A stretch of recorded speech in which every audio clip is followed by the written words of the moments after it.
Jesús. Amén y amén. Bueno, hermanos, arrancamos la clase del día de hoy.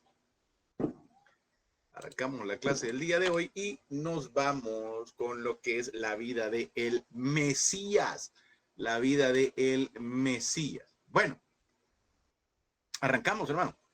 Vamos a tocar ya y de lleno y de fondo lo que es todo el ministerio de el Mesías, todo el ministerio de Yeshua. Ese es el nombre con el cual se dio a conocer, el nombre de Yeshua. Vaya conmigo, por favor, en su material a la página número 10. Página número 10, estamos en el tema número 6 y vamos a hablar acerca de el Mesías prometido. Fíjese de que el Mesías huye a Egipto y luego regresa nuevamente a su país. Recuérdese que un ángel le anunció a José que tenía que huir, que tenía que irse para Egipto porque el niño lo querían matar. Entonces el rey Herodes quería asesinar al niño y por eso deciden irse para Egipto. Espérenme un segundo.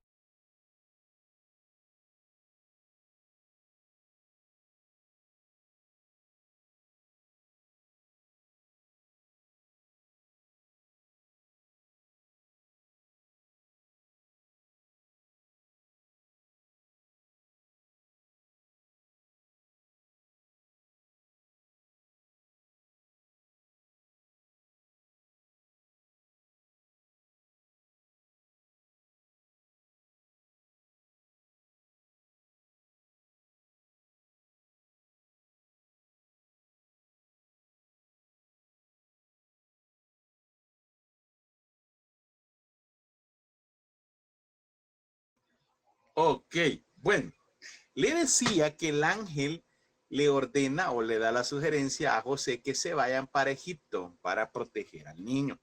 Luego él regresa a su país, pero fíjese que dice la palabra que él se fue para la zona de Nazaret. Vaya conmigo a la palabra. Mateo capítulo 2, verso 23. Mateo capítulo 2, versículo 23. Vea lo que dice la palabra de Dios.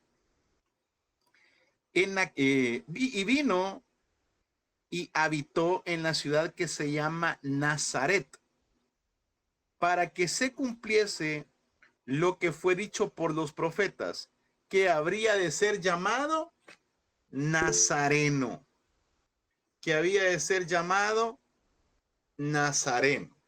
Y aquí es donde entra en materia lo que vamos a hablar en esta noche. Fíjese que Herodes el Grande da la orden de la matanza de todos los niños. José y María hoy en Egipto, lo que acabo de estar explicando hace un momento. José tiene la revelación y tenía que regresar. Se va para la ciudad de Nazaret porque él tenía que ser llamado Nazareno. Ahora, ¿por qué al Mesías se le profetiza que tenía que ser llamado Nazareno? ¿Por qué? Bueno, mire, le decía la vez pasada, y lo estuvimos viendo la semana pasada, de que el pueblo de Israel, o la nación de Israel, como le quiera llamar, sufrió algo que se le conoce como la división del reino. Lo estuvimos viendo en la clase pasada, hermano. Vimos el Reino Unido y el Reino Dividido. Ok. Vimos cuánto duró el Reino Unido. ¿Cuánto duró en total el Reino Unido, hermanos? 120 años. Es correcto, 120 años. ¿Quién fue el último rey del Reino Unido? Salomón. Es correcto, el rey Salomón, correcto. Y con ello se da la división del reino. La división del reino, hermano, se dio en el año 931. 930-931. Ese dato no se le tiene que olvidar, hermano, porque le va a servir de aquí en adelante casi en todas las materias. La división del reino se da en el año 931 antes de Cristo. La parte del norte, que su capital era Samaria, y la parte del sur, que su capital era Jerusalén. El reino del norte, 10 tribus, el reino del sur, 2. El reino del norte fue invadido por Asiria en el año 722. Se los llevan cautivos, los mezclan con otras naciones. Viene el rey de Asiria y le dice a diferentes naciones, vayan y tienen que poblar todo el sector de Israel del norte. Manda gente, manda obreros, manda sacerdotes, manda religiosos a que poblaran esa zona. Levantaron ciudades, levantaron ídolos y luego regresan el pueblo de Israel. Lo mandan y lo mezclan con esas naciones. Todo eso ocurre en el reino del norte. En esa zona existía un lugar llamado Nazaret. Nazaret. Pero la pregunta es por qué al Mesías se le profetiza que iba a ser llamado Nazareno. No solo por el simple hecho, hermano, de habitar en la zona de Nazaret. No solo por el simple hecho de habitar en Nazaret se le llamaba Nazareno. Y ojo, ya se lo dije la vez pasada. No me vaya a confundir Nazareo con Nazareno. Son dos cosas muy distintas. Nazareno con N, Nazareno, es de habitante de la ciudad de Nazaret. Nazareo es el voto del nazareato. Ok.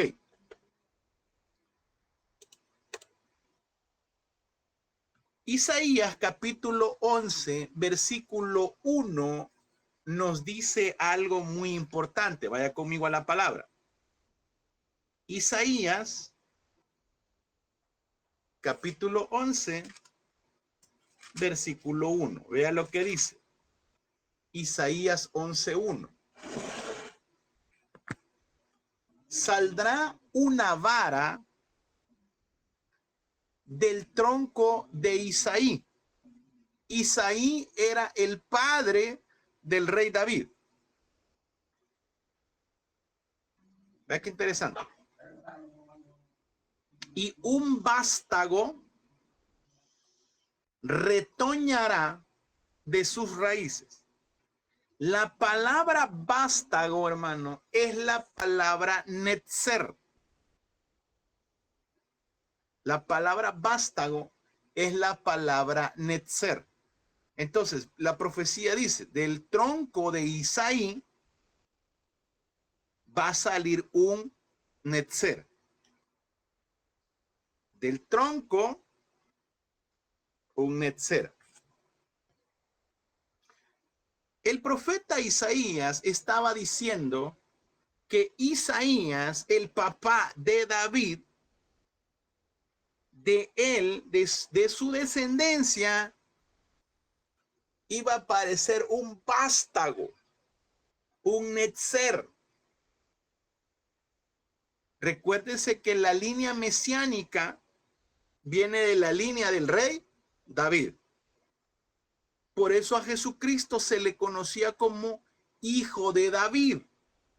Él no era literalmente hijo del rey David, pero se le conocía con el nombre de hijo de David. ¿Por qué? Normalmente, hermano, en la época bíblica, a la persona se le decía hijo de la persona más sobresaliente de su clan. Por ejemplo, en el caso del Mesías, el más sobresaliente era el rey David. Era del linaje de David, correcto. Entonces, por eso él recibía ese título. Aparte que era un título mesiánico, porque decían de David, de los lomos de David, del vástago, va a nacer el Mesías. Entonces, cuando a él le llamaban hijo de David, se lo estaban diciendo desde los dos puntos. Desde el punto de vista de descendencia y desde el punto de vista mesiánico, que él estaba cumpliendo la profecía que había sido dada. ¿Queda claro hasta aquí, hermanos? ¿Alguna duda, pregunta con eso? Ok, perfecto. Y recibe el título de Netzer. Ahí lo tiene usted en su material. ¿Qué es un Netzer? Bueno, un Netzer, hermano, es un renuevo de un árbol de olivo que proviene de la raíz original, pero brota en un tiempo después y algo distante de la raíz original. Eso es un netzer. Un netzer es un renuevo de un árbol de olivo. Ese renuevo viene de la raíz original, pero brota después de un tiempo y algo distante del árbol. Es, por ejemplo, que usted sembrara un árbol de mango, pongámosle así, por ejemplo. Está el árbol normal. De esa raíz original, a unos 2, 3, 4 metros de distancia, aparece un renuevo. Algo pequeñito, pero que viene desde la misma raíz. No ha perdido la línea. En la tierra las raíces se han ido expandiendo y de esa raíz brotó un arbolito que es un netzer, que brota un tiempo después, es decir, cuando ya el árbol de mango ya tenía varios años, aparece este brote tiempo después y con algo de distancia. ¿Se entiende la idea de netzer? Ok. Lo mismo es el Mesías. Viene de la raíz que es Isaí, del tronco, del linaje. Pero como era un netzer, iba a aparecer un tiempo después y en un lugar diferente. ¿De dónde era originario David?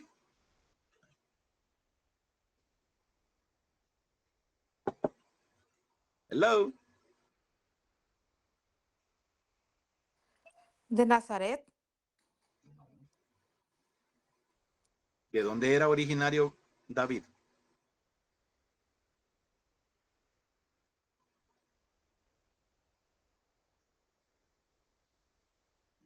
Ya me los quebré, hermano. Me fuera de examen, los crucifico. Les voy a dar una pista. Acuérdese que en el censo ellos tenían que ir a su ciudad de origen. ¿A cuál ciudad fueron? José y Belén. María. Exactamente. Belén de Judea. Ok. Perfecto. Entonces, los habitantes descendientes del rey David, que no solo fue Mesías, sino que hubieron varios, se fueron a habitar la ciudad que le pusieron por nombre Nazaret, originalmente conocido como Nazaret. Ellos eran los Nazaret, descendientes. Se fueron a habitar la zona de arriba de Israel y fundaron la ciudad llamada Nazaret, que traducido es Nazaret. Ellos llegaron, se establecieron en ese lugar y fundaron la ciudad de Nazaret. Todos venían descendientes del rey David. Ok. Ahí está la descendencia del rey Del lado izquierdo está Jacob, José, el papá de María, y María, o Miriam, como le quiera llamar. Del otro lado aparece Natán, Elí y José, el esposo de María. Ambos venían de la descendencia del rey David. Ambos. ¿Y el rey David a qué tribu pertenecía?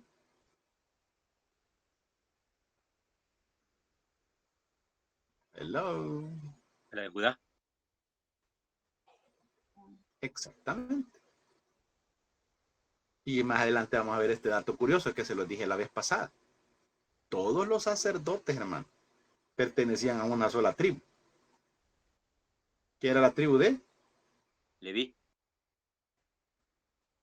Pero un dato bien curioso. Jesucristo, que fue nuestro sumo sacerdote, venía de la tribu de Judá. Después vamos a resolver ese misterio. Ok. Estoy poniendo el panorama.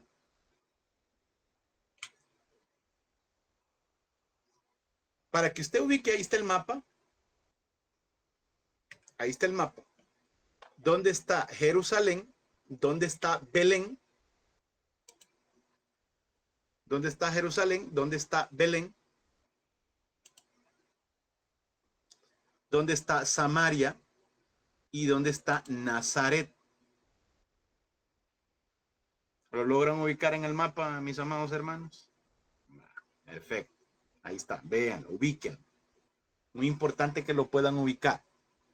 Que ubiquen dónde está Belén, que está en la zona de abajo, cerca de Judea, cerca del Mar Muerto.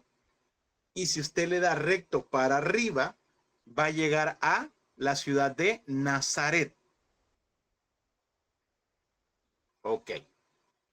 El Mesías vivió en la parte norte de Israel. Él no era originario de Nazaret. Él no nació en Nazaret. Él nació en Belén de Judea. Él era originario de Belén de Judea. Pertenecía a ese lugar porque sus antepasados, es decir, el rey David, era de la ciudad de Belén. Voy a poner un ejemplo. Aquí en nuestro país, yo nací en el departamento de San Salvador. Ahí nací. Pero hoy, en la actualidad, estoy viviendo en el departamento de La Libertad, en un municipio de Colón. ¿Pertenezco yo aquí? No, pero aquí vivo. Tengo 10 años de vivir acá, pero yo soy originario de San Salvador. El día que toca ir a sacar los documentos y todo, a mí me toca ir a la alcaldía de San Salvador, porque yo de allá soy originario. Lo mismo pasa con acá. El Mesías vivió en Nazaret, pero él era originario de Belén. No se me pierden esto, por favor. Pero se fue a vivir a Nazaret porque tenía que cumplir una profecía. ¿Y cuál era la profecía? Que iba a ser llamado Nazareno. Iba a ser llamado un Netzer. Ok. Ahí los que habitaban en esa zona, que es la zona de Canaán, Nazaret, toda esa zona que usted ve ahí ellos se habían mezclado con otras naciones. Todos los habitantes de esa zona. Por eso le dije, por eso es bien importante que usted y yo manejemos el Reino Unido y el Reino Dividido. Las 10 tribus del norte se mezclaron con otras tribus, se mezclaron con otras naciones paganas. Y todos los que vivieron ahí venían de naciones paganas.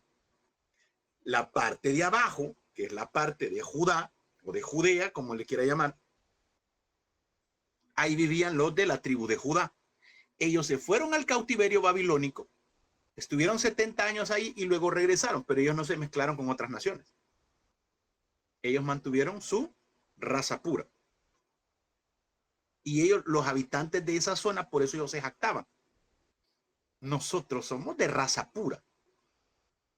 Nosotros no estamos mezclados con nadie. Los de la zona del norte los veían de menos, porque estaban mezclados con otras naciones paganas. Ok. Vuelvo y repito. ¿Dónde nació Jesús? En Belén. ¿A dónde pertenecía Jesús? A Belén. Pero por la profecía se tuvo que ir a vivir a Nazaret para ser llamado Nazareno. En esta zona de Nazaret se encontraba Galilea. Y muchos lo llamaban Galileo, por eso usted ha visto que le dicen el Galileo. Porque los Galileos se les decía en un tono despectivo. Porque de Galilea nunca había salido algo bueno. Yo no sé si existe este mismo paradigma en otros lados. Y lo digo con mucho respeto, hermano, con mucho respeto para mis hermanos de aquí de El Salvador. Pero hace años que en nuestro país estaba un conflicto bien duro de las pandillas y todo eso. Cuando usted le preguntaban, ¿y usted dónde vive? Y usted dijera, en la Campanera. Cruz, hermano. ¿Dónde vive usted? Ah, en la Ibu. Por Dios santo. ¿Dónde vive usted? En Soya, que dijeron, Soyapango. Todos esos lugares eran visto la gente miedito. ¿No? Ahí decían, no, si ahí solo tipo de gente así vive. Que no era cierto, hermano, había otro tipo de gente. Pero así era visto acá. Así es aquí en Estados Unidos, dice, ok. Entonces hay sectores, hermano, donde la gente las ve de manera despectiva. Galilea era uno de esos lugares.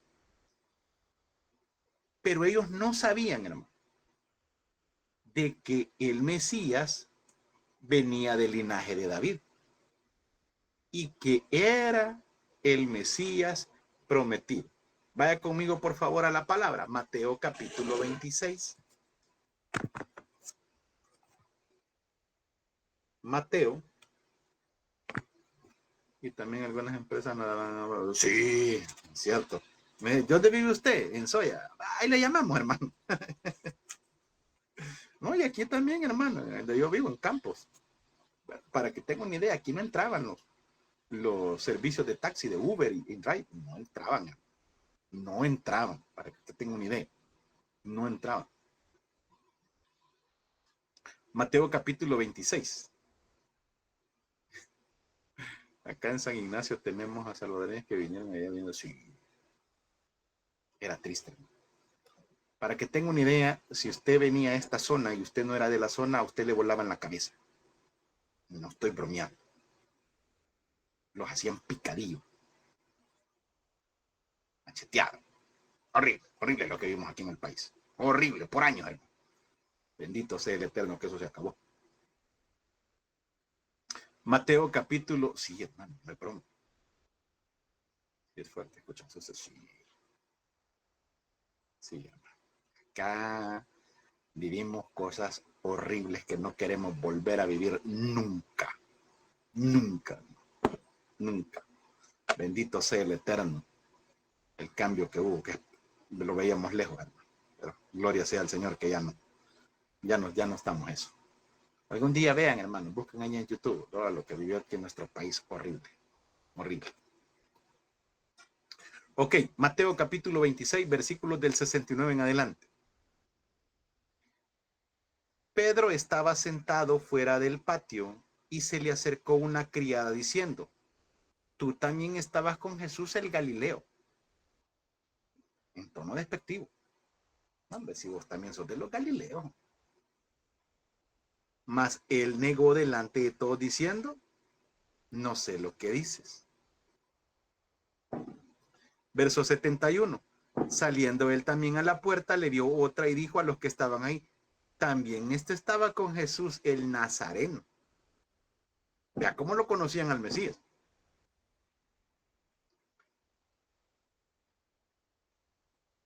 Y mire,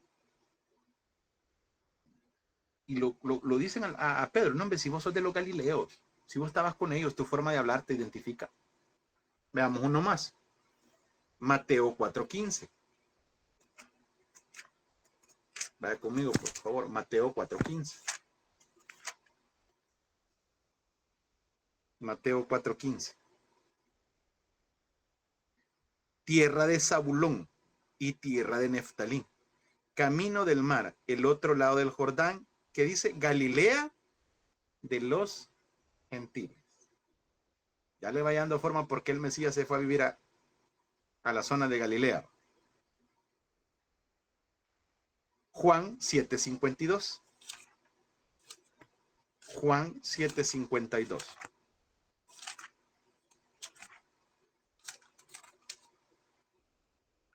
Respondieron y le dijeron, ¿eres tú también Galileo? Escudriña y ve que de Galilea nunca se ha levantado profeta.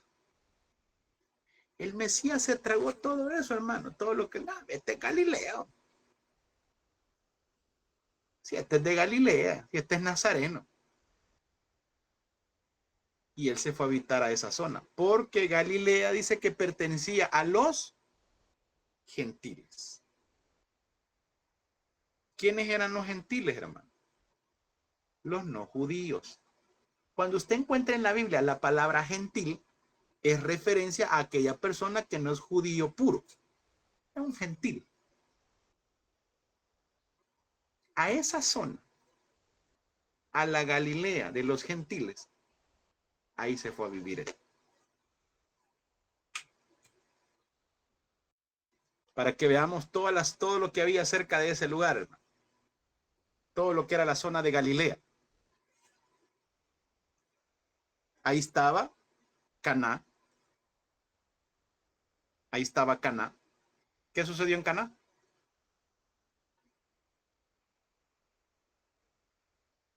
¿Qué sucedió en Caná? Una boda. Una boda. Una boda.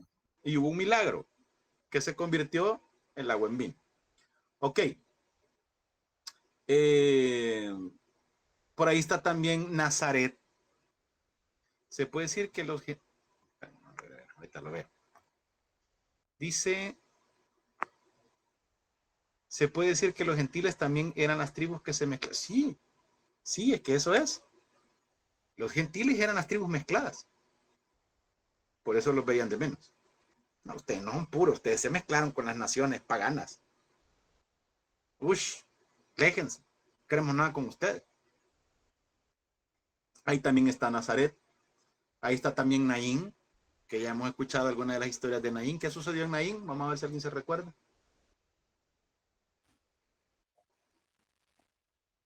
La viuda de Naín. De Naín.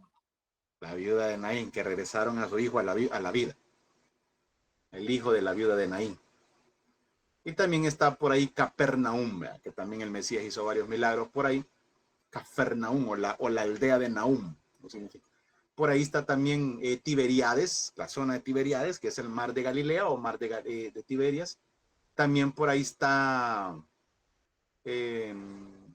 bastante cerca Magdala.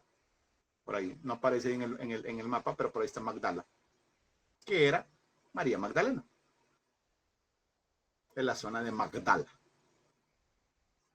Bueno, ahí está mi hermana Magda, cabal, Magdalena. Usted era de la zona de Magdala. Magdala no era un... era que pertenecía a la zona de Magdala. Ok. Ahora la pregunta del millón, ¿por qué se bautizó Jesús? Él siendo judío puro, hermano. Perteneciendo a la raza pura. Descendiente del rey David. De linaje. Y a eso agréguele que era el Mesías prometido, el Hijo de Dios. ¿Por qué se bautizó Jesús entonces? Bueno, primero retrocedamos un poquito en el tiempo. ¿Quiénes se bautizaban? Se bautizaban únicamente y exclusivamente los de la zona del norte, de todo ese paradaje, de Nazaret, de Galilea, todos ellos bajaban al lugar de Juan a escuchar, y el mensaje de Juan era el arrepentimiento, que aprendimos que era una teshuvá. Ok. ¿Y qué es una teshuvá?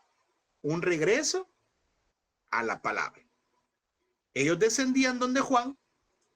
¿Cómo se llamaba el lugar donde bautizaba Juan? ¿Y Jordán?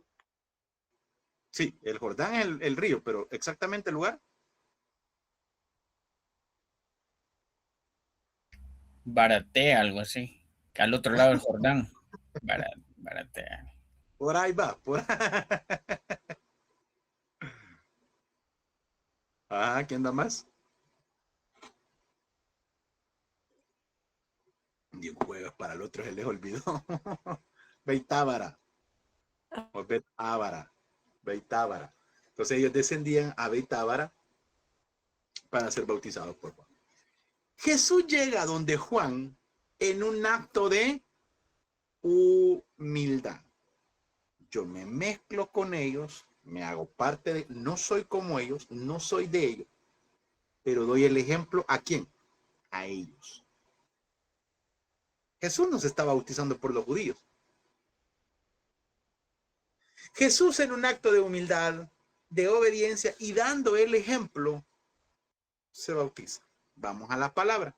Mateo 3:13. Mateo 3:13.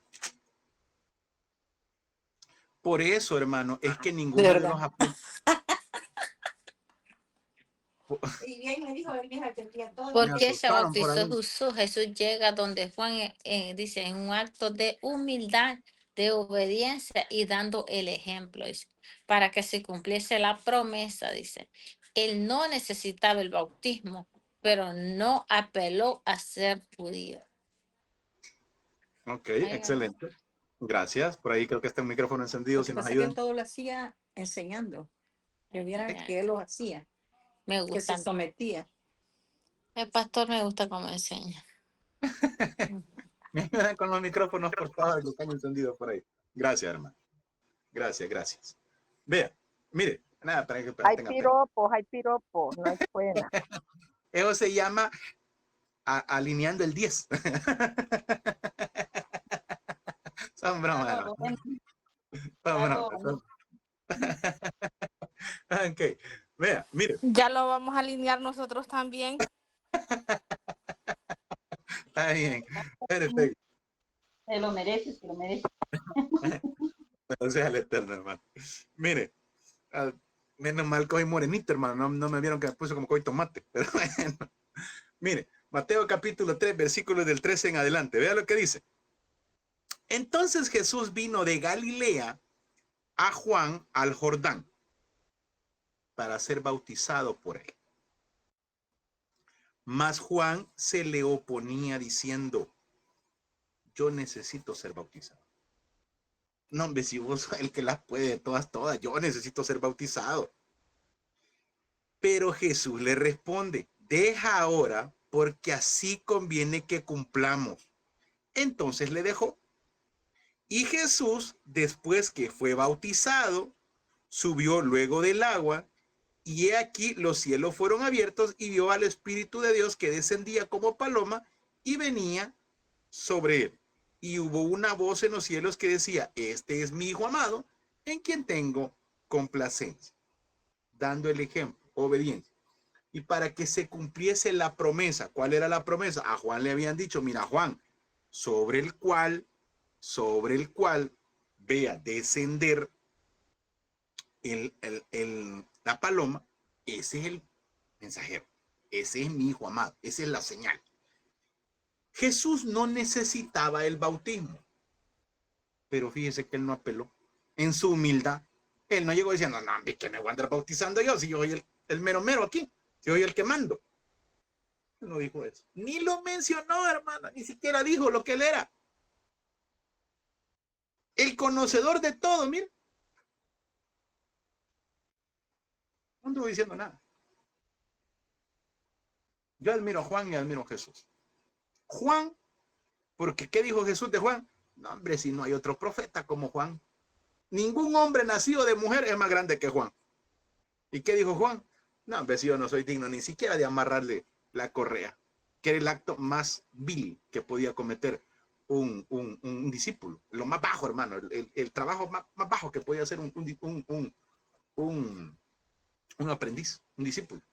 Y todavía Juan dice, yo ni siquiera soy digno de eso. Y Jesús, hermano, siendo el mero mero de todo, él no anduvo peleando. Qué triste, hermano, es cuando a veces, vea, se nos invita a las iglesias y los pastores y lo primero que preguntan, ¿y a qué hora voy a predicar yo? O lo invitan a predicar y solo llega el momento de la prédica y luego se va. No sé qué va a escuchar. Qué triste, hermano. Yo le digo a la gente, mire, a menos que de verdad usted tenga un compromiso así importantísimo, puede llegar solo a la prédica, pero de lo contrario, vaya y siéntese. Todos creídos, no, mi hermano, si casi vuelan. Casi vuelan, hermano. Mire, yo le digo, yo he visto casos que ni comen, hermano, ni comen. Les dan de, pastor, aquí este no. Nada, hermano. Yo feliz cuando vamos a algún lugar a predicar, a compartir la palabra, a platicar con los hermanos, a sentarse, a escuchar palabra. Yo le digo, hermano, y de verdad se lo digo de corazón. A mí a veces que me han invitado a lugares a escuchar la palabra, feliz, hermano, a sentarme a escuchar palabra de Dios. Y entre menos la gente sepa que su servidor es pastor, mejor, hermano. Porque me molesta cuando cambia el trato. Cuando ya se dan cuenta que uno es pastor. ¡Ay, pastor, Dios le bendiga! Somos iguales, hombre. Somos iguales todos. Valemos lo mismo. Exactamente lo mismo. Valemos exactamente lo mismo. Todos creídos el 21, pastor. El 21. Ah, me avisa, llámale. Dice, y casos donde ven como invitados, pero esperando la... Ah, no, claro, no, si eso abunda, hermano. Eso abunda. Hay gente que si no les dan, no van. Yo a veces lo que le comentaba a la gente y le digo, mire, por cuestiones de la noche, mire, fíjese que yo no tengo vehículo por el momento para moverme. ¿Me puede colaborar con eso? Sí, justo, hermano. Y me dicen, no, no me preocupen, que sea caminando, pero voy a llegar. Caminando yo llego. Me ha tocado dormir en el suelo, hermano. Me ha tocado dormir en el suelo. Y de verdad, no estoy bromeando y no me estoy vanagloriando, hermano. Me ha tocado dormir en el suelo. Durmamos en el suelo. ¿Cuál es? ¿Cuál es? Y el día que a usted le toque lo mismo, hágalo con gozo, hermano. Hágalo con gozo. Mire, él no apeló a eso. Con el bautismo, que es mikveh, eso significa bautismo, mikveh, que es una inmersión completa en agua. Con el bautismo del Mesías se inicia su ministerio. Antes de eso, el Mesías había pasado desapercibido. Antes de eso, Jesús era una persona normal como todo mundo. Y no es como las películas sacan, vea que aparece el niño y que frota las manos y sacaba palomitas. Y eso es mentira, hermano. Eso no es cierto. Jesús vivió una vida normal. A la edad, que vamos a ver cuál fue, cuando se cumple el bautismo, ahí comienza su ministerio. Y Juan ve cumplida la promesa que el Eterno le había dado, que sobre el elegido descendería el Espíritu Santo. El Mesías comienza su ministerio cerca de los 30 años, no a los 30 años, hermano, cerca de los 30 años. Vaya conmigo a la palabra, Lucas 3:23. Lucas 3:23. Lucas capítulo 3, versículo 23. Vea lo que dice. Lucas 3:23. Jesús mismo, al comenzar su ministerio, era como de 30 años. Hijo, según se creía, de José, hijo de Eli, y empieza a dar la genealogía. Pero vea la palabra que ocupa acá. Cuando dice era como, ocupa la palabra José, que significa cerca de, pero sin llegar al punto. No tenía los 30 años, estaba cerca de los 30 años, casi por cumplir los 30 años. Así que cuando digan, ¿cuántos años tenía Jesús cuando comenzó su ministerio? 30, dice la gente. No, no es cierto, no tenía 30. Estaba por cumplir los 30 años. Estaba casi por llegar a los 30 años.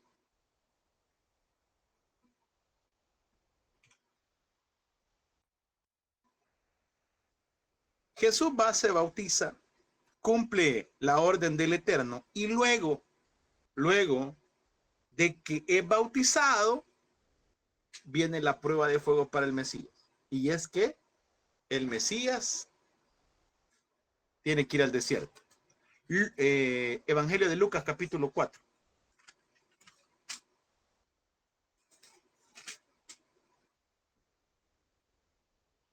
Lucas capítulo 4, versos del 1 en adelante. Lucas capítulo 4, versículos del 1 en adelante. Lucas capítulo 4, versículos del 1 en adelante. Vamos a ver a una continuación, hermano, un par de videos con respecto a lo que fue la tentación de Jesús cuando fue llevado al desierto. Cuando es llevado al desierto por el enemigo y qué fue lo que sucede.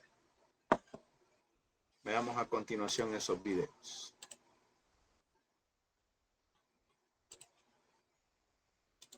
Ok, seguimos.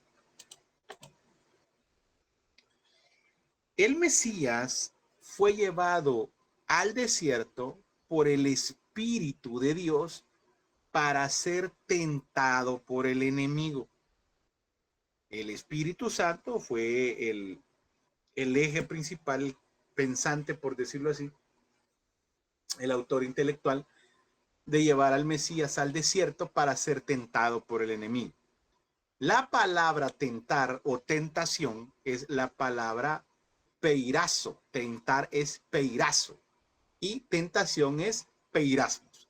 Ambas palabras significan probar, examinar y escudriñar, pero probar con el propósito de encontrar algo negativo y desobedecer a Dios. La palabra tentar, que es la palabra peirazo, o tentación, que es la palabra peirasmo, ambas palabras significan probar o escudriñar, pero el propósito de peirazo, el propósito de peirasmos es encontrar algo negativo y algo que haga desobedecer a Dios. Es encontrar algo negativo y algo que haga desobedecer a Dios. Copien eso, por favor.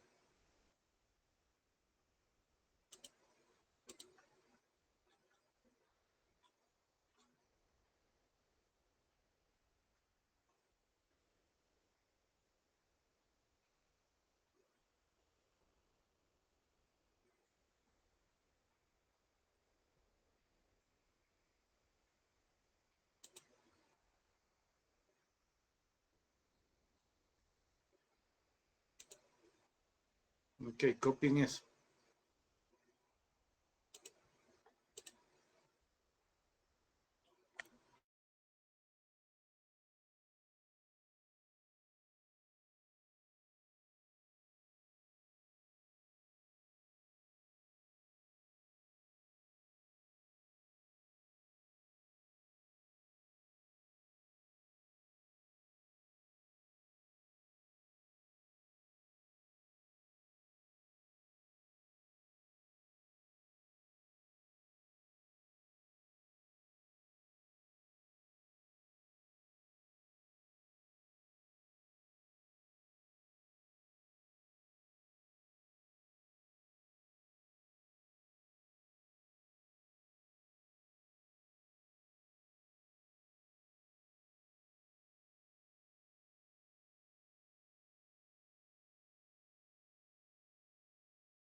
Ok, bueno. ¿Dónde fue el lugar de la tentación? Ahí le aparece un mapa que igual se lo voy a compartir en las diapositivas para que usted lo pueda buscar. Y esto ocurre en el desierto de Judea. Si usted se va al Mar Muerto, ubique el Mar Muerto, está en la parte inferior del mapa. Y al lado izquierdo, ahí va a encontrar donde dice desierto de Judá. En esa zona fue que se dio la tentación. Ahí ya se lo pongo en grande para que lo pueda ubicar. ¿Dónde fue el lugar de la tentación? En el desierto de Judá.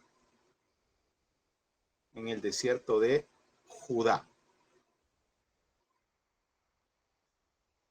Ahí es donde se le aparece el enemigo al Mesías y tienen esa interacción. Ahora, bien importante cómo Jesús le responde. Jesús le respondió todo de manera bíblica.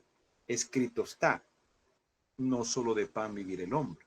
Escrito está, al Señor tu Dios honrará y solo a él bendecirás. Escrito está, no vas a tentar al Señor. Todo lo que el Mesías respondió fue de manera bíblica. Amado hermano, si usted y yo no conocemos nuestra Biblia, no vamos a poder responder de manera bíblica. Cuando vengan los ataques del enemigo, cuando el enemigo quiera minar nuestra mente, ¿sabe usted que el enemigo lo que más ataca es nuestra mente? ¿Por qué? Si el enemigo domina nuestra mente, domina nuestro corazón. Y si domina nuestro corazón, dominó todo nuestro cuerpo. Por eso el apóstol Pablo dice, pónganse el yelmo, el casco de la salvación. Y empieza a hablar de la armadura del cristiano, para que apaguen los dardos del enemigo. Pero lo primero dice, pónganse el casco. ¿Por qué? Porque el enemigo lo que ataca son los pensamientos. Una persona con crisis de ansiedad, lo que sufre son pensamientos. Una persona con falta de fe, lo que sufre son pensamientos. Y fíjese que muchas veces sufrimos más por lo que nos imaginamos, por lo que realmente está pasando. Muchas veces tenemos una mente fatalista. Medio le duele la cabeza y ya usted empieza a pensar, vea que ya tengo un tumor. Quizás me voy a morir. Y empieza la mente a trabajar, ¿no? La mente a trabajar. Y peor, si todavía, hermano, cometemos el errorazo de preguntarle a Google los síntomas. No lo haga. No lo haga. ¿Por qué me duele la cabeza? ¿Y qué es lo primero que le pones a Google? Te vas a morir. Y usted, ¿verdad? Mire, le voy a explicar esa parte. Porque ese tipo de cuestiones siempre le va a sacar lo fatalista. Porque ellos se cuidan, hermano, y se protegen. Porque así se evitan una demanda. Porque si ellos le ponen algo leve, la idea de ellos es que usted consulte a un profesional en la salud. Para que el día que usted, supongamos que fallezca y quieran demandarlo, va a decir, no, nosotros le explicamos. Y le pusimos esto grave para que él consultara al médico. Él fue el que no consultó. Por eso, todas estas cosas que encontramos en internet, todos estos programas, siempre le van a poner lo más fatalista, para que usted vaya y consulte a un profesional en la salud. Por eso le ponen el cuadro más tétrico, hermano. Me duele la cabeza, un tumor. Me duele el corazón, un paro cardíaco. Todo, hermano, le van a poner lo más fuerte. Y empieza nuestra mente a trabajar, a minar la mente. Y de verdad, quizás tengo esto y al ratito usted empieza a sentir los síntomas. Vea, existen hasta embarazos, hermano, mentales. Hay mujeres que dicen que están embarazadas y que están embarazadas y no es cierto, hermano. Casos que hasta el estómago les crece. ¿Por qué? La mente tiene poder. La mente tiene un poder tremendo, hermano. Para que tenga una idea, el desierto de Judea es más o menos así. Es un lugar rocoso, hermano. Un lugar inhóspito, un lugar feo. Feo, un desierto, no hay nada. No hay nada, absolutamente nada. Entonces, es el lugar donde tuvieron el encuentro. ¿Por qué el desierto? Porque en el desierto es donde surge la mejor adoración. En el desierto es donde realmente se nos prueba.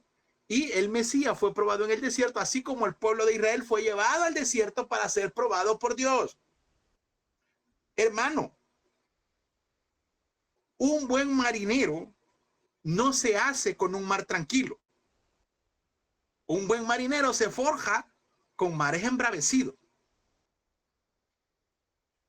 Alguien que aprenda a manejar, hermano. De nada le sirve aprender en una carretera sola donde no hay nadie. ¿Y qué va a aprender ahí? Cuando mi padre me enseñó a manejar, fue mi idea. Yo le dije, mira, vámonos a las carreteras. Ya la carretera, hablando hace que 30 y algo de años, hermano. Yo le dije, anda, enséñame carretera al aeropuerto. ¿Para qué te voy a llevar ahí? ¿Qué vas a aprender? ¿Qué vas a aprender en una carretera sola? Y me fue a meter al centro de San Salvador, hermano. Ahí me llevó a practicar. Y para los que conocen un poquito aquí El Salvador, a la hora, el centro, sí. Mire, a la hora de levantarme para la cuesta, porque hay nada que carro automático, hermano, estándar. Me llevó a la cuesta del Zapote. Ahí nos ponía a practicar la cuesta del Zapote, una cuesta sumamente empinada, hermano. Ahí aprendimos a nosotros a levantarnos. Ahí aprendimos a manejar. Si Dios quiere algo con usted, no cree que le va a poner algo suave. Y cuando la bendición va a llegar, siempre llega una prueba. Sí, caballo, a la policía. Mire. Por ejemplo, David ya había sido ungido para ser rey. Pero antes de ponerlo al trono, lo mandaron a pelear con un gigante. El Mesías, antes de ser glorificado, tuvo que pasar por el Calvario. Si Dios quiere algo de usted, hermano, no crea que le va a poner algo suave. Le va a poner algo que usted aguante, a la medida. A la que usted aguante. Mire, había un entrenador. Él le gustaba llevar al extremo a las personas. Y a la hora que les ponía el peso, esta está roja, va y quitarle el peso. No, aguanta un ratito más todavía. ¿Sí? Todavía aguanta. Y el pobre cliente, hermano, con la pesa encima, ya casi le salían los ojos y todo. Pero el entrenador decía, aguanta un poquito todavía más. Cuando ya de verdad veía que lo había llevado al límite, le quitaba la pesa. Muchas veces está pasando exactamente lo mismo con usted y conmigo, hermano. Dios dice, no, me aguanta un poquito todavía. Dele. No le quiten la pesa todavía, aguanta. La vasija, hermano. Las mejores vasijas. Esas tazas hermosas que usted ve. Las meten a una temperatura bárbaras. Pero cuando las sacan, hermano, sale una vasija hermosa. Sale una vasija hermosa. Si a usted me lo han metido en el fuego, o está en el fuego ahorita, aguante. Sonríe, ría. ¿Qué puede hacer? Pues? ¿Qué puede hacer? Sonríe y dígale, bueno, señor, démosle, papá, aquí estamos en el fuego. Y le vamos a dar para adelante. Porque vos me llamaste y yo voy a cumplir el llamado que tú me hiciste. Momentos duros, amargos, hermano. Para comentarles uno. A mí los más amargos que hemos vivido. De la noche a la mañana, hermano. Así como lo oye, perdimos la casa donde nosotros vivíamos. Una casa hermosa. Hermosa. Muy grande. En una de las zonas céntricas y privilegiadas del país, que era allá para los que conocen, allá por la Universidad Francisco Gaviria. Ahí vivía su servidor. De una carta se van, desaparecen de aquí, perdieron su casa y sin tener a dónde ir, hermano.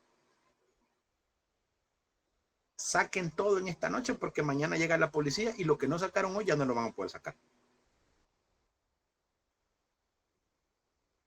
como Dios es lindo siempre, hermano, una persona que nos proporcionó un camión donde cargaban reses.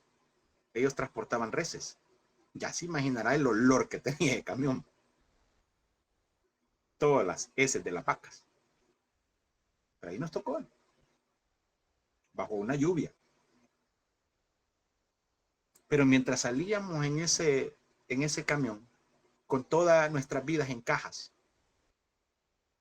y en esa carretera, le veníamos cantando al Señor: tu fidelidad es grande, tu fidelidad incomparable es.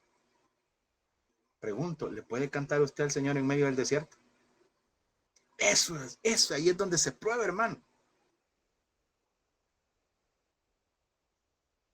Mire, para que tenga una idea, una de las personas que más me había apoyado en oración en el ministerio, tanto en el ministerio como en el seminario, era mi madre. Fue mi madre. Y siempre, el primer ciclo fue lindo, hermano. El primer ciclo, que fue el año 2024. Que fue de enero a mayo. Comenzamos, hermoso. Y siempre que terminaba la clase me venía al cuarto a hablar con ella. ¿Qué tal la clase? Me decía, ¿cómo estuvo? Y ya le contaba yo la clase. Todos los estudiantes, hermano. Todos los que hoy están ahí en tercer año. La hermana Widla y todos ellos. Ella le agarró mucho cariño a la hermana Widla. Y estábamos a punto de iniciar el ciclo 2. Cuando al Eterno se le ocurre llevarse a mi madre a su presencia. Comenzando la primera semana del ciclo 2, hermano. Mi madre en el hospital con todas las cosas puestas ahí, oxígeno y todo eso. Pero seguíamos creyendo y seguimos creyendo, hermano, que Dios es poderoso. A Él le plació llevársela, amén. Él es el dueño de todo. Pero en ese hospital, hermano, seguíamos cantando y diciendo, Señor, tu fidelidad es grande. Como decía el sacerdote cuando iba del altar hacia el lugar santísimo, y por eso me encanta ese himno, ese salmo donde dice, te exaltaré, mi Dios, mi Rey, y bendeciré tu nombre eternamente y para siempre. Cada día te bendeciré y alabaré tu nombre eternamente y para siempre. Grande es Jehová y digno de suprema alabanza, y su grandeza es inescrutable. Cada día te bendeciré. Con dolor, con un nudo en la garganta, hermano, con lágrimas en los ojos, pero decirle, Señor, aquí estoy, papá. Démosle. Duele, pero démosle. Hágale frente, hermano. Ya va a pasar. El desierto no es para siempre. El desierto es para probar qué hay en usted, qué hay en ese corazón. Y deje de levantar que avanza. Ay, Señor, mira cómo estoy. No, hombre. Levante alabanza y dígale, Señor, aquí estoy, papá. Me duele, sí, pero aquí estoy. Con las dificultades, estoy en el seminario, pero aquí estoy. Y yo sé que esto ya va a pasar. Esto solo es parte del proceso. No es el final. Es una etapa, hermano. Desde que naciste, yo tengo 30 años capaz como Cristo. Tremendo. Siempre a decirle a Dios, sí, claro que sí, cuesta, pero se puede, hermano. Con dolor, con lágrimas, se puede. Si con Dios nos cuesta, no me imagino más. Sin Él es horrible, hermano. Son etapas complejas, la muerte de nuestros seres cercanos, la enfermedad de despido, traslado, sí, todo. Duro, hermano, duro.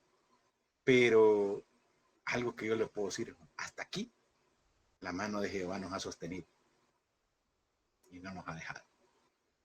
Nunca, nunca. Y la mano de Jehová lo va a sostener a usted.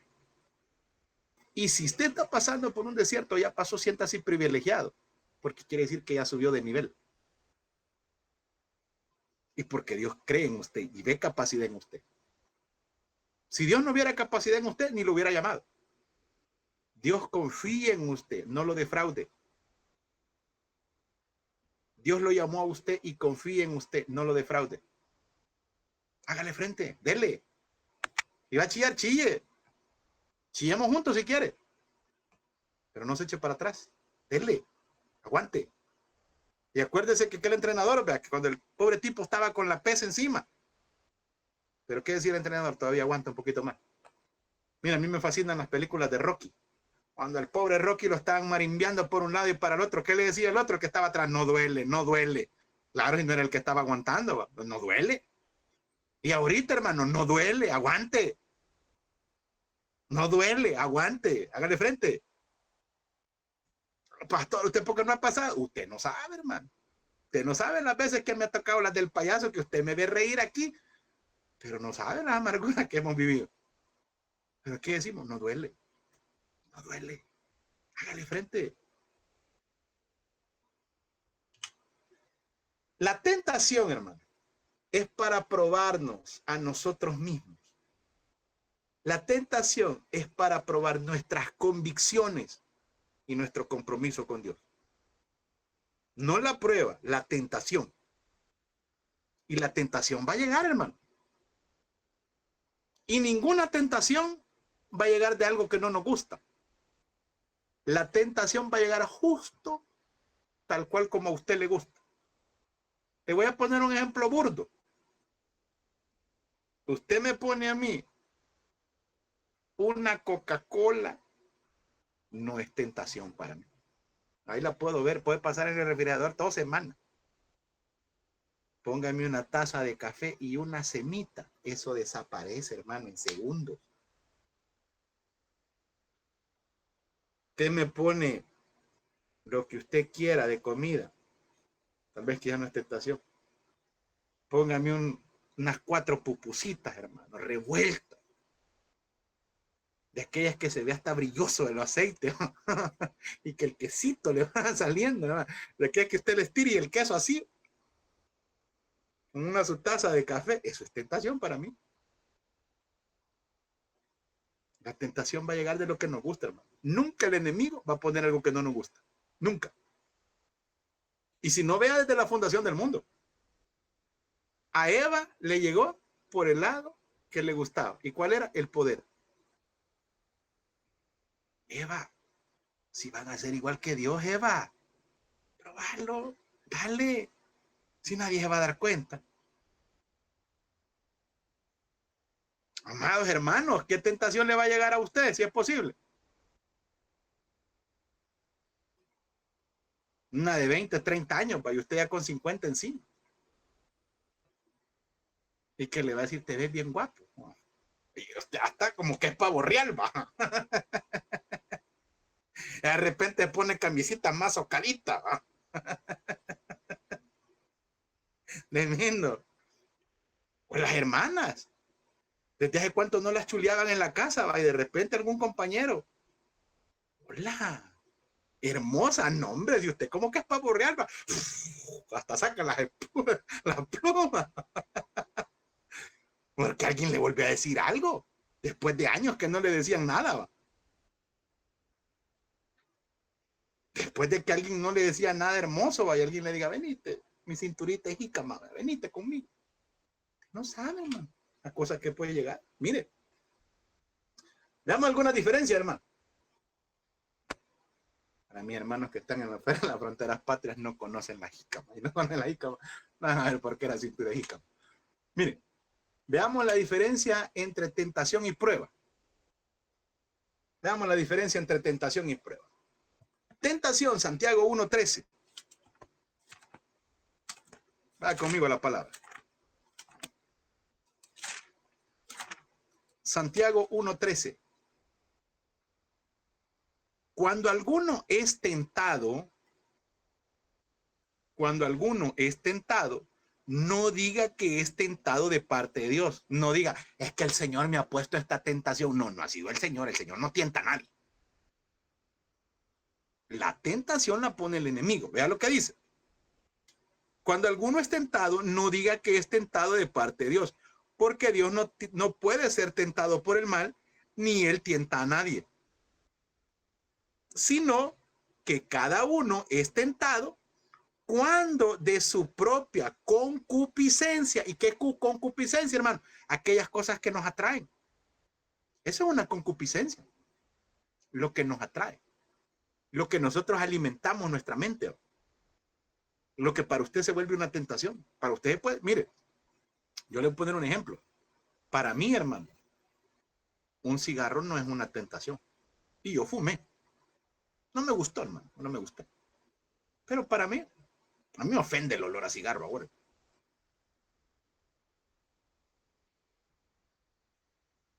Para algunos, hermanos, es una gran tentación ver una deja verdecita, está sudando. Que cuando usted le suena a algunos, ya hasta agua en la boca con solo escuchar.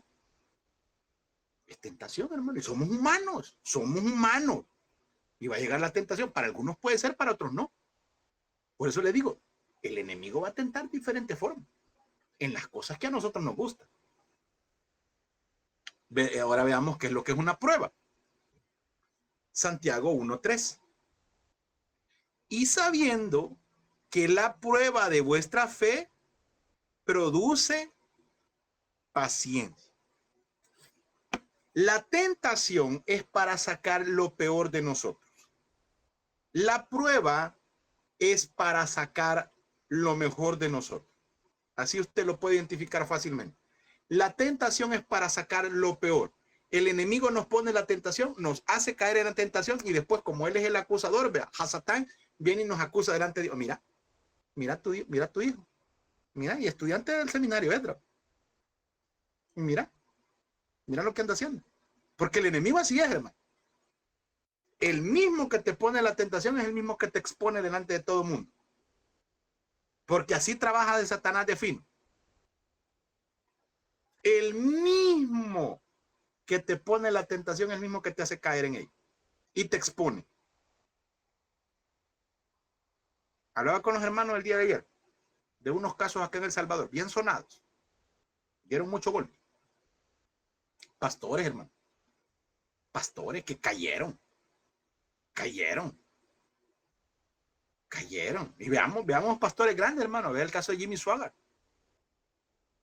Grandísimo. Cayó, hermano. Cayó. Varios.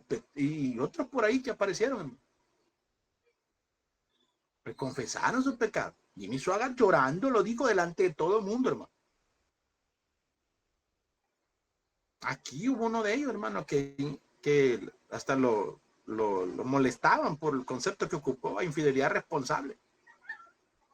Cayó, hermano. Cayó.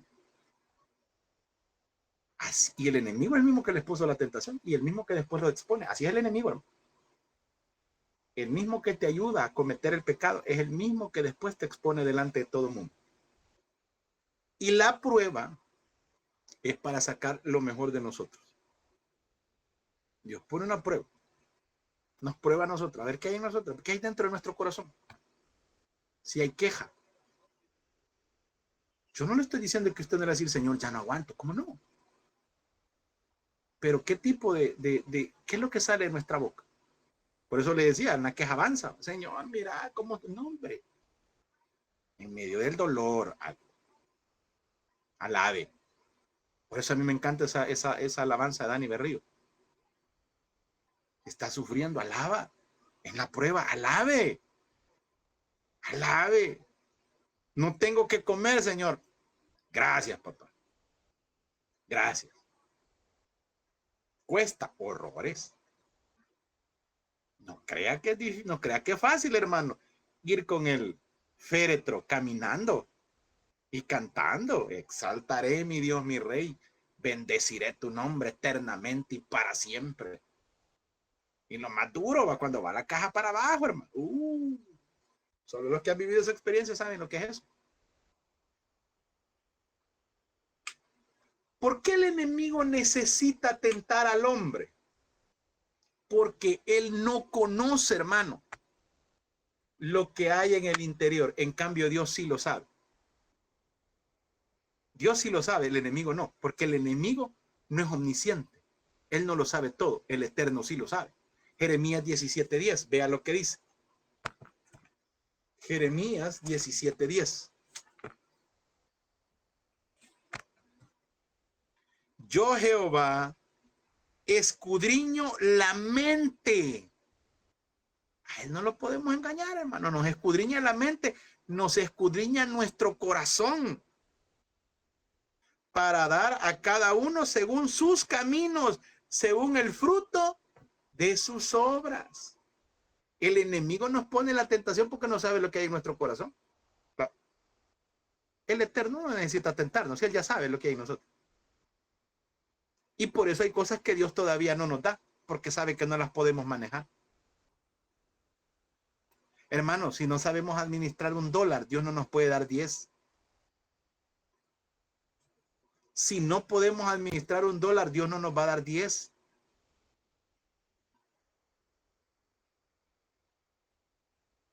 Dios no lo puede poner a predicar ante multitudes si no se emociona predicándole a 5, hermano. Dios no lo puede poner a servir en cosas grandes si no sirve con un corazón agradecido en pequeñas cosas.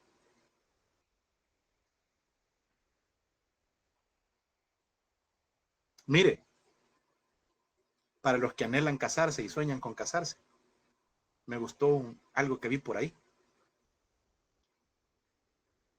No crea que el matrimonio va a comenzar cuando usted ya se casó. No. No. Ese es el fruto, el reflejo de todo lo que usted hizo anteriormente. Usted quiere ser usado por Dios en un púlpito. Hey, hable con Dios en el lugar secreto. Para que cuando lo exalten en el púlpito, la gente se quede admirada de decir, wow, tiene algo que decir. ¿Cuál es el propósito de la tentación? Bueno, engañar al humano para que desobedezca a Dios. Ese es el propósito de la tentación. Engañar al humano para que desobedezca a Dios. Primera carta a los Corintios, capítulo 10, verso 13. Primera de Corintios 10, 13. Primera carta a los Corintios, capítulo 10, verso 13. Vea lo que dice. No os ha sobrevenido ninguna tentación que no sea humana. La tentación le podemos decir que no, hermano. Huya de la tentación. Corra. No crea que usted es campeón y la va a saber gobernar. No lo haga. Mire, no juegue con fuego. Se va a quemar, hombre. Usted sabe que hay pláticas que no las puede tener. Hay mensajes que usted no debe de mandar. ¿Qué tiene que andar usted hablando 10, 11 de la noche? Nada.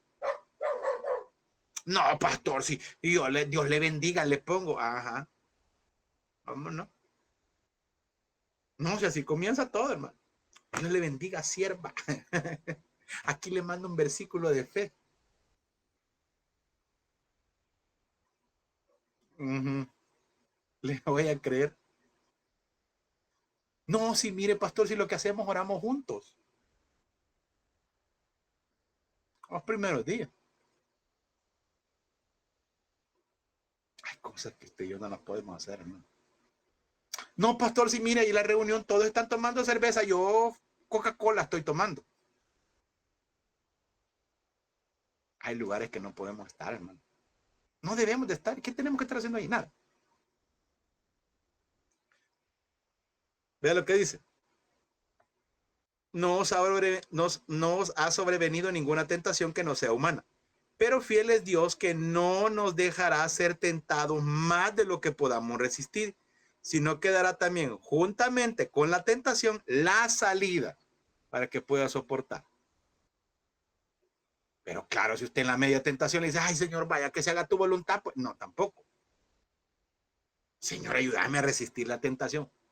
Y deje de andar buscando la tentación. Evítela. Evítela. No es que yo quiero probarle al Señor que soy fiel en la tentación. No lo hagan. Mire, en lo que se refiere a la tentación, hay 3 categorías. Estas son las básicas y en las que el enemigo siempre le va a presentar pues él no tiene nada nuevo que ofrecer. Desde la fundación del mundo viene haciendo lo mismo.